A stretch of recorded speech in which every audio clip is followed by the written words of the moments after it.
අපේ ගේ ගාව ඉඳලා සාමාන්‍යයෙන් දැන් වතුර ටිකක් බැස්සා. ඊයේ වීඩියෝ එකට වඩා දැන් අද තියෙන තත්ත්වය මේ වැඩි. ඊයේ වීඩියෝ එක කරද්දි මේ ගෙවල් එහෙම යට වෙලා තිබ්බේ නෑනේ භාගෙට. දැන් මේ ගෙවල් වල සාමාන්‍ය පේනවා ඇතිද දන්නේ පේන්නේ කැමරාව හරියට. දෙවෙනි ජනෙල් කවුලට එනකම වතුර ආවා.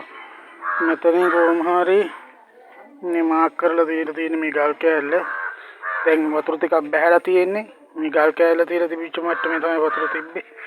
දැන් ගල් 6ක් විතර පල්ලෙහාට වතුර ගිහිල්ලා වතුර කොහොම හරි මෙන්න මේ හරියටම වගේ ආවයි කියන්නේ. සම්පූර්ණ වතුර අඩි 3මාරක් විතර වගේ පල්ලෙහාට ගිහිල්ලා තියෙන්නේ.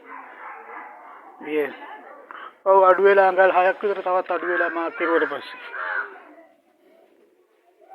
තමයි ඉතින් තත්ත්වය.